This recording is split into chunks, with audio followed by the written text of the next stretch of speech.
Yeah, so hello everyone. My name is Birte, and I also want to say a big welcome from me. So today we invited two interesting speakers, though as far as I can tell, our first speaker has not shown up. So we'll be talking about blasphemy laws and related issues with human rights, such as freedom of expression. So just to make sure everyone understands, blasphemy is the act of mocking or making degrading statements about a god or thing that is considered sacred. So as you can see on the map here, laws that forbid blasphemy are in force in several countries, mostly in North Africa, the Middle East, Southern Asia, and Europe. And now we realize this is or can be considered quite a controversial subject, but we wanted to offer a space to learn more about the complexities of this topic, as well as offer a platform for respectful discussion and questions. So even though I think our first speaker isn't here, I'll introduce him anyways in case he appears. So our first speaker is Dr. Atala Khan Mahmood, who is an assistant professor at the International Islamic University, Islamabad in Pakistan, who specializes in law and has focused on religious freedom. And secondly, we welcome Dr. Erica Howard, who is professor of law at the Middlesex University, London, and her expertise is in equality and discrimination law, human rights, and European law. So without further ado, I would like to invite Dr. Howard to share your presentation. And you may begin with your, and we'll follow with a question and answer session afterwards. So please feel free to share your presentation.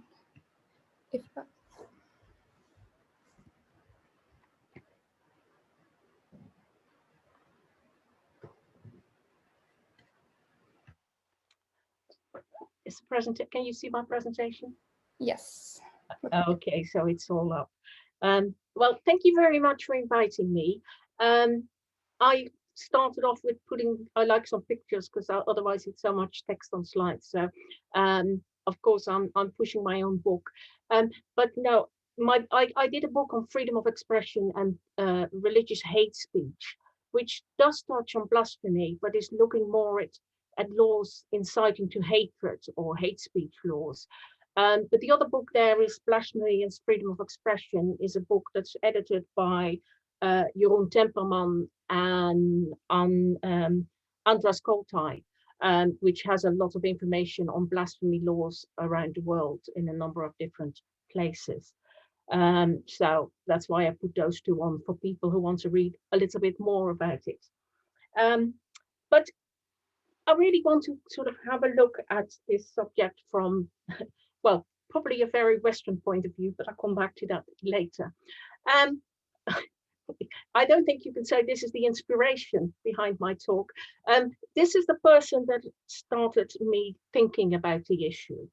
I think most of you will know who Geert Wilders is, that he is the chair of the PVV.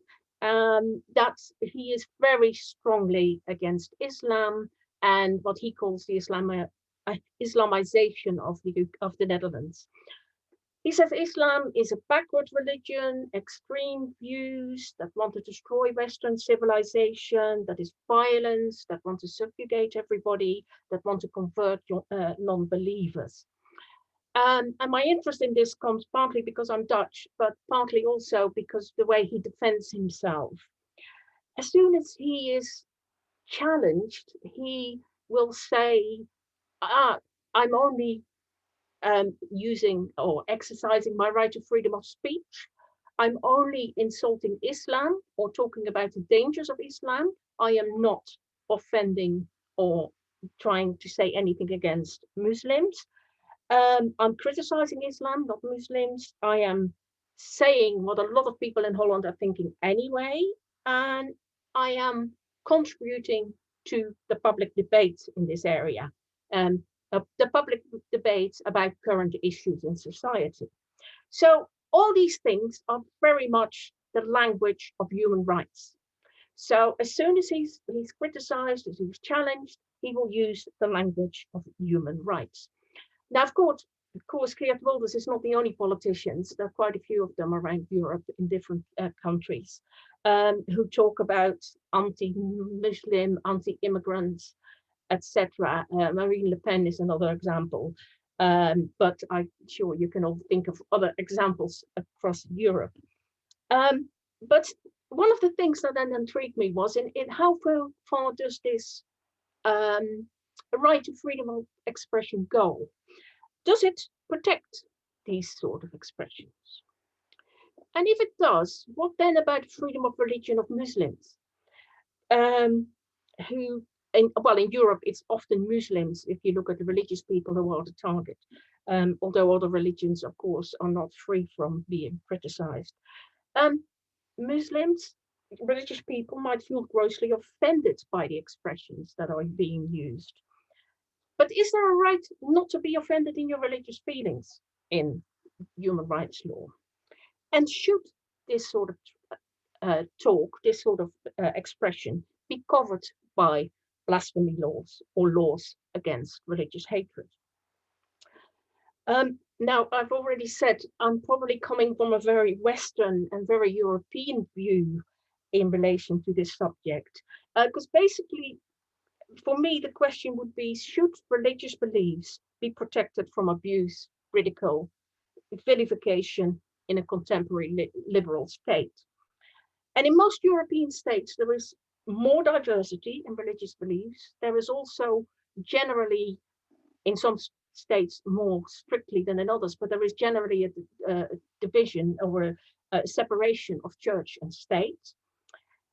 And so I wanted to look at these expressions of Geert Wilders and other people in Europe who speak this language. And that's why I concentrate on the European Convention of Human Rights and the case law under that convention. Unfortunately, the case law has not always been totally clear on this, as we still see in a minute. But I will focus on Europe and on the European Convention. Although I do stray a little bit and we'll talk about the Human Rights Committee and the International Covenant on Civil and Political Rights as well. But what I wanted to do is have a look at the rights and then see where the blasphemy laws or the bans on blasphemy fit in. There's Article 10 of the European Convention of Human Rights, which I hope you as students of international relations, politics, etc., will certainly have come across. And Article 10 says that everybody has the right to freedom of expression. And that includes freedom to hold opinions and to receive and impart information. So that's really clear, a clear part of freedom of expression. And the European Court of Human Rights has said that freedom of expression applies not only to expressions that are favorably received, but also those that offend, shock, and disturb. That's the first time it was said was in Handyside, but it's been often repeated in a lot of freedom of expression cases. And you could say, yes, that seems right, because just having a right to express and to receive only inoffensive ideas doesn't get you very much and doesn't mean very much. So in a sense, that's right. What the court also said in Handyside was the freedom of expression is one of the essential foundations of a democratic society and one of the basic conditions for its progress and for the development of every man. So they link it to these democratic, liberal European states very much, I think. But yes, so freedom of opinion, first of all, freedom of expression, freedom of opinion, freedom of speech. I use all three as interchangeably. I know there's slight differences, but if I talk about freedom of speech or freedom of expression, I'm looking at the same issues. But it definitely protects expression that offend, shock, or disturb as well. Now, Article 10.2, of course, says that freedom of expression is not an absolute right. It is a right that can be restricted. But Article 10.2 clearly says that it cannot be restricted apart from under certain conditions. And these conditions is, first of all, that it's prescribed by law, And that means that people should know about the law and should be able to know what happens if they act in certain ways, if they speak in certain ways, if they make certain expressions. So then people can think about, well, I know what the law is, and if I say this, I might break the law, but I'll take that risk, or I not take that risk. The second requirement is that it must be necessary in a democratic society, and that is explained as must be a pressing social need, and that again means that the interference must be proportionate to the legitimate aim pursued. And then there are a number of legitimate aims. That's the third requirement, and those legitimate aims are there in the article. And one of the legitimate aims is the protection of the rights and reputation of others, but the rights of others. So here we can look at what those rights of others then are. Is that the right freedom of expression of the people who are the target of certain blasphemy and other speech? So I would say Article 10.2, the restrictions have to fulfill a three-part test of legality, necessity, and proportionality. So that's those three parts. But of course, speech that offends religions or religious believers, is that protected by the freedom of expression of the speaker? We can also look, sorry. We can also look, of course, there is Article 9 of the European Convention. And Article 9 of the European Convention protects the right of freedom of religion. That right to freedom of religion includes the right to manifest your religion, but it also includes the right to change your religion. And that's very clear in Article 9.1. And in Otto Preminger Institute, the court said those who manifest their religions or beliefs cannot expect to be exempt from all criticism. They must tolerate and accept the denial by others of their religious beliefs, and even the propagation by others of doctrines hostile to their faith. So in a sense, the court said they have to be expecting criticism, and they have to look at that. And of course, one of the reasons for this is that it's the freedom to change your religion. If you have no chance of hearing about any religions at all, or any arguments against your religion, there is no point in having a right to change your religion. Because how can you change your religion if you don't know anything about other religions? So you could say that the freedom to change your religion is meaningless if you don't have a chance to listen to other people and to hear denials, maybe propagation of other religious or beliefs.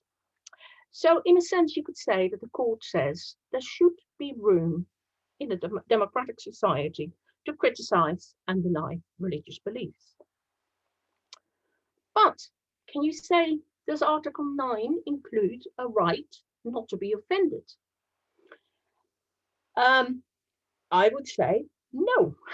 There is no right not to be offended present in Article 9. If you look at the text of Article 9, there is no right not to be offended. Now, the European Court of Human Rights has sometimes sort of said something in cases that might indicate that there is a right not to be offended in your religious feelings. But I think I would say that later cases have come back from that, and there is no such right. I think it's right that there is no right to be offended, because otherwise the public debates would be at the mercy of the sensitivity of religious groups. And some religious groups might be very sensitive to offense, and everything that is said might be offensive. The other thing that is, of course, problematic with the right to be a right not to be offended is who decides what's offense, what's offensive. It's very personal, and as I said, religious people might find anything you say about their religion offensive. People might be very sensitive, not only about religious offense, but of all kind of offense. So it's quite difficult. But you could also say, well, if there is a right not to be offended in your religious beliefs, why should I then not be a right not to be offended in any other beliefs or any other ideas or any other offense? Why should the religious offense be exempted from the rule that there is no such right? So I think there is no such right not to be offended, and speech criticizing religions or religious believers attracts the protection of Article 10. And it can only be restricted if it satisfies the three-part justification test. So that's a little bit about Article 8, that's Article 9 and Article 10. But let's have a look at what the blasphemy and the religious hatred issues. Both of you already mentioned what blasphemy is about, and you say, yes, it's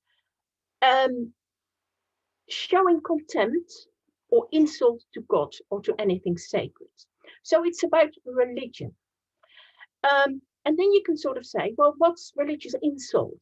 Religious insult is insulting or offending those who belong to a specific religion or their religious feelings. So religious insult is much more about the believers, while blasphemy seems to be contempt, criticism, insult of the belief of the religion itself. And then you could say we also have laws against hate speech or incitement to religious hatred. And that is a form of conduct that promotes hatred or violence against the members of a religion. Now, of course, this is quite a good split. You can say blasphemy is religions and offense and hatred is religious believers. It's not always, in practice, it's not always easy to split these two up, but that seems to be generally the split that is being made. And blasphemy is definitely seen as offending, as showing contempt, as insulting a god or a central figure in a religion and anything that is sacred in that religion. So that's where blasphemy is different from insult and hate speech. Now, I would argue, and that is from the point of view from European human rights, I suppose, that the interference with the freedom of a speaker or an author to impart information and ideas and freedoms of others to receive information and ideas against Article 10, that applies to blasphemy laws. So to me, blasphemy laws violate Article 10 of the speaker. And I would say it violates the right to receive and to impart information and ideas. So it would violate the right to freedom of expression of the speaker. It lays them open to either criminal trial and even a conviction if they do so. They also interfere with other people's right to receive information and ideas. And that comes back to Article 9 as well, because Article 9 says you can have the right to change your religion. So that is linked to a right, in a sense, to receive information and ideas about other religions.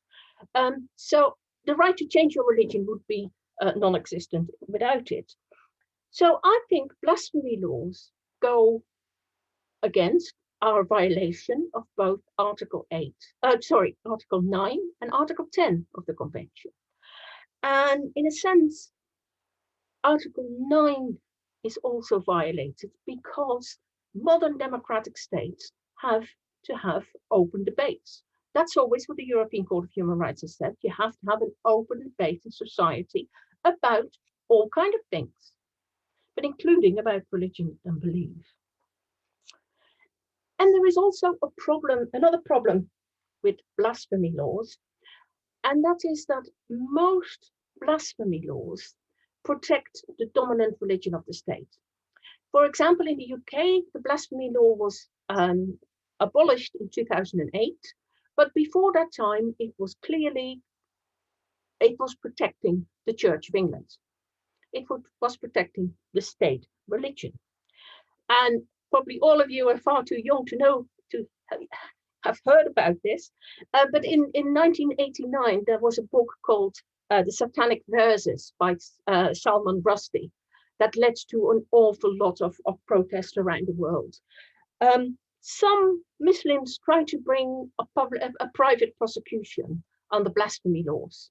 And the court said, no, it only protects the Church of England. Or there is a bit of a talk about whether it's the Church of England or Christian religions. But I think it only protects Christian religions if they sort of on the similar lines to the Church of England. But yes, it was turned down because it did not protect Islam. So you could say that they are discriminatory.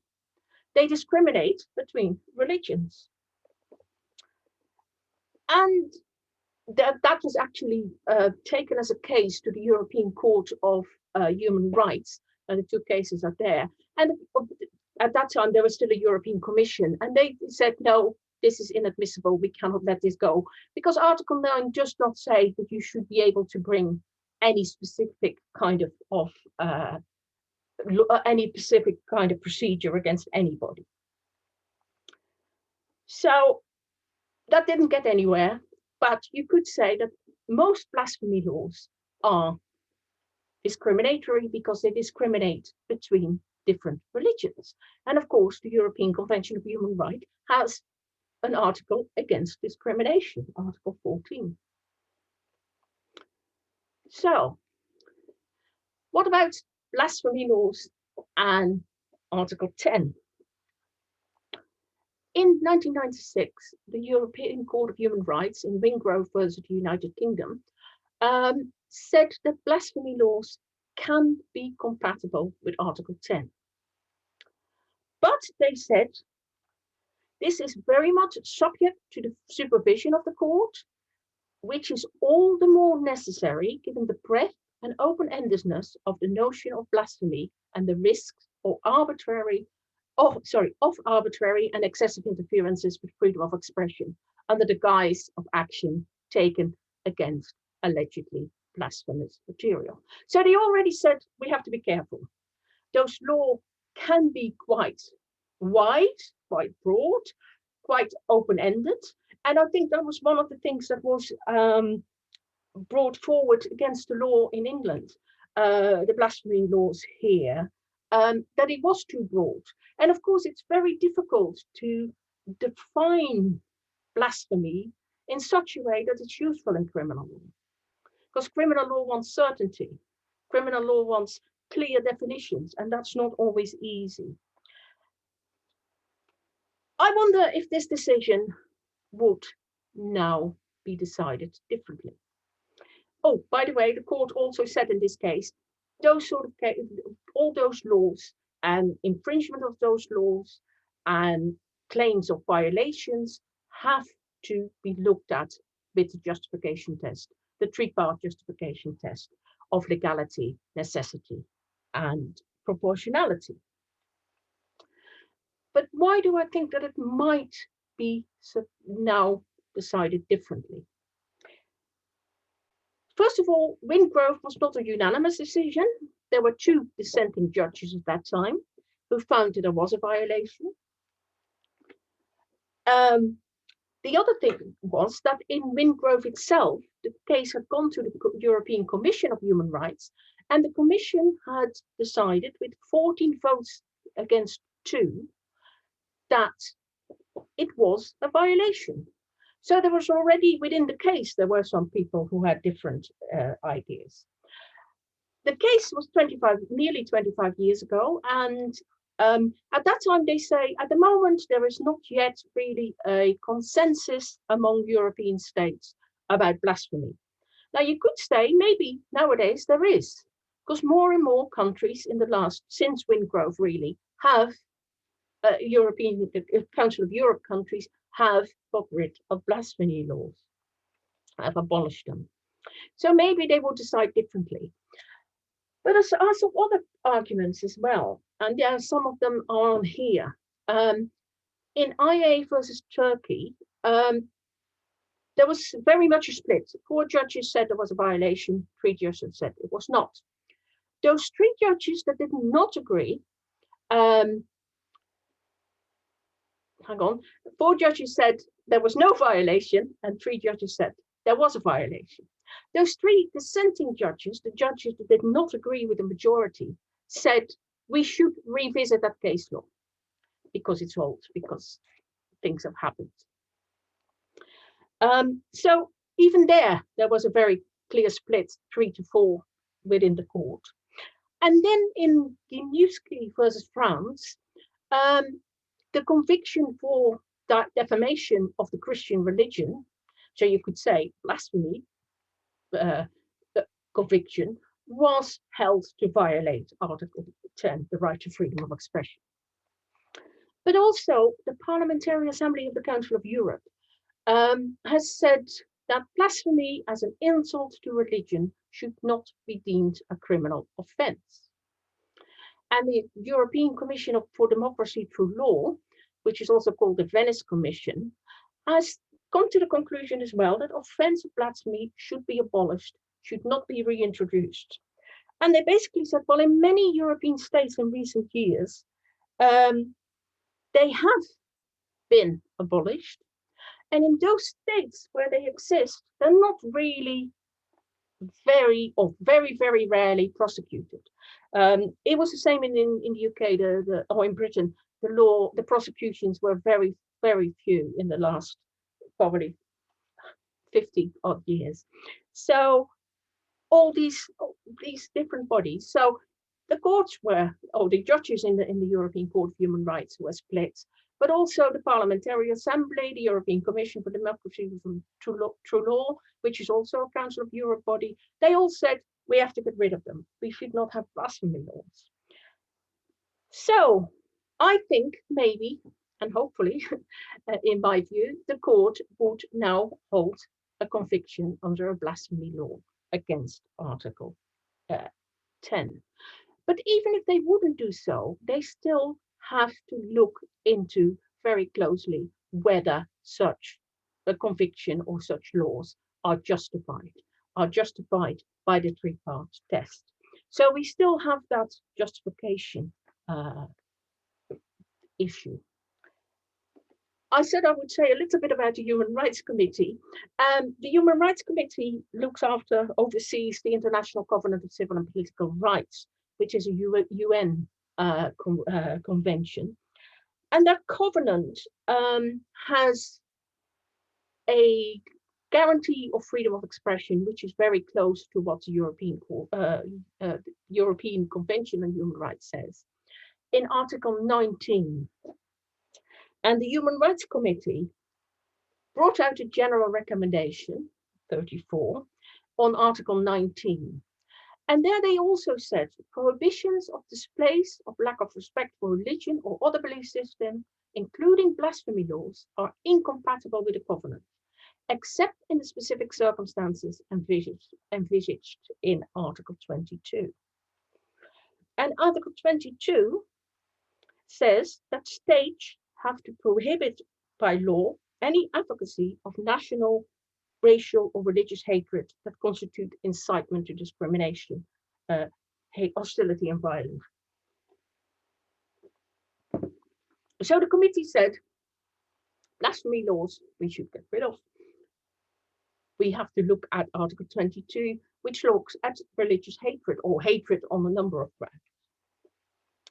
And they say, well, blasphemy laws should not, any such laws under Article 22 should not discriminate between one or certain religion or belief systems, should not discriminate between the adherents of one religion and the adherents of another religion, and they should not discriminate between religious believers and non-believers. But they said it should also not be used to prevent or punish criticism of religious leaders or commentary on religious doctrine or tenets of the faith. So basically, they're sort of talking again about this insulting of religions should not really be allowed.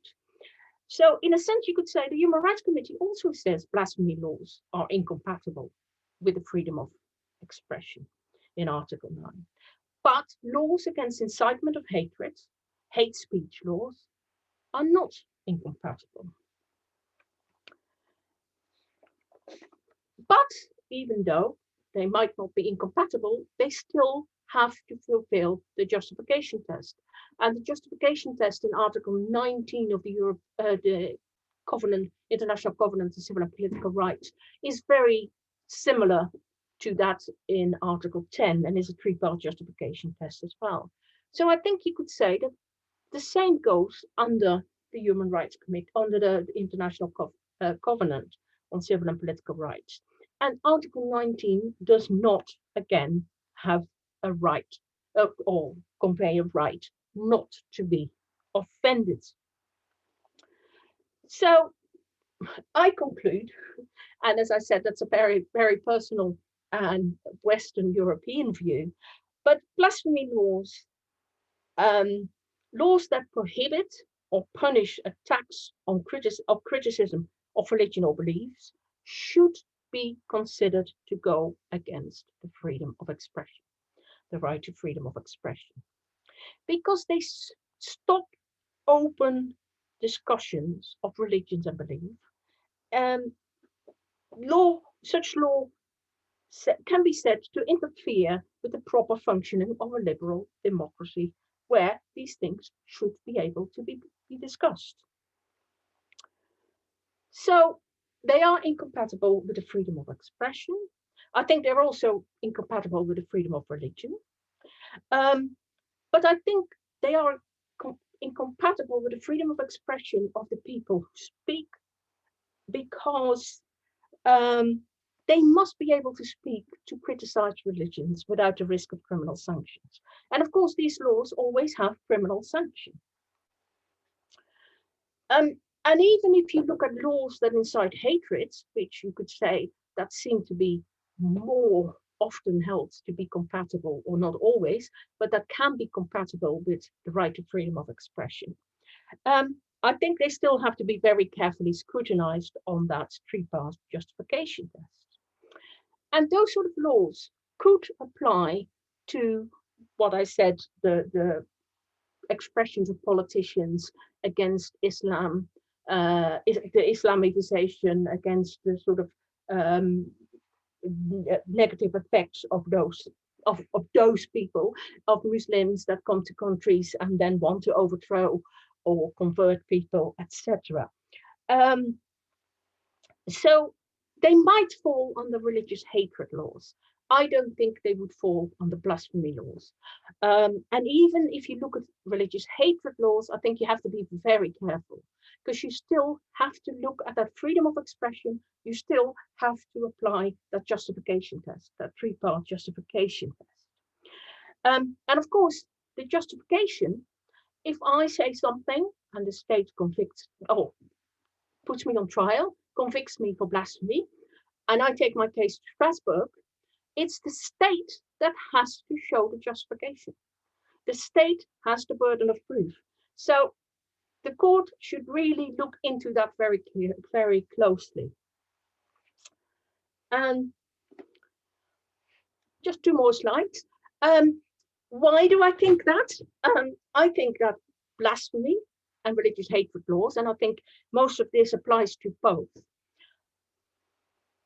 have a very important role to play in open debate in a democratic society.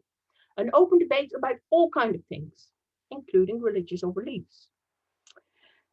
And if you allow for wide restrictions, including criminal sanctions, and as I said, blasphemy laws and religious hatred laws often impose criminal sanctions, so the heaviest sanctions you can have, they would have a chilling effect.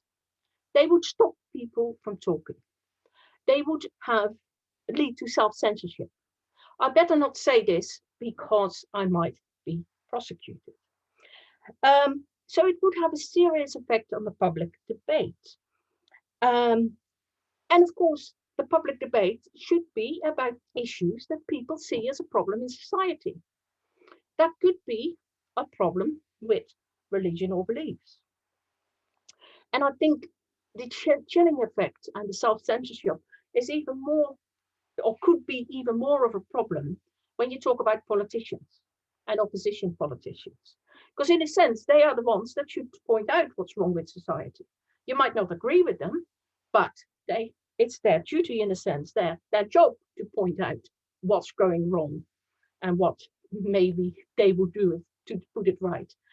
But also, I think, linked to that chilling effect is, of course, the fact that states could use blasphemy laws, could use religious hatred laws to stifle opposition, to stop people from speaking out against the state. And I also think very much that such laws often have little practical effect in a virtual communication age, where a remark, a comment, an expression is around the world in seconds. And everybody has seen it probably before anybody can do about it anyway. So it goes viral in very short time. And then something that is especially important for politicians, and that comes back to where I started from, people like Geert Wilders, in a sense, to take them to court for blasphemy, or in Geert Wilders' case, it was hate speech, incitement to hatred laws, just gives them an extra platform to emphasize their message. It creates a media circus. It gives them another stage to perform, to bring their message forward, but it also gives them a chance to say, I am a free speech martyr. I am on trial because I am exercising my human right, my basic human right to free speech. And that's all happens in the trials that Geert Wilders went through. He has called it a political trial, and he has called that, he has said he was on trial for his free speech. But one of the other things that I also think, and I put this last slide on because I love this picture, you could say, should you stop people from talking? Should you stop people from expressing these sort of things? If you force them to mitigate their language, to put things in a more acceptable language, do you change anything? They might even push them into pushing these feelings underground, and they might push these people from getting more violent, more against what they are trying to say, but what they are not allowed to say. So you create a wolf in sheep's clothing. So, in my view, just to conclude, blasphemy laws can be seen as a violation of the right to freedom of expression and to the right to freedom of religion. And laws against incitement to hatred might, in some cases, be compatible with the freedom of expression, but I think you have to be very, very careful because of all the reasons on the last slide and on this one. They have to be scrutinized very, very carefully. And I think the European Court of Human Rights should really rigorously look at convictions under those both blasphemy laws, but also under incitement hatred laws. And they should really scrutinize that more closely. So that's all I wanted to say. If anybody wants any more information, there were some books on my first slide and some of my other publications, but there has been a lot written about the issue of freedom of speech, hate speech, blasphemy, etc.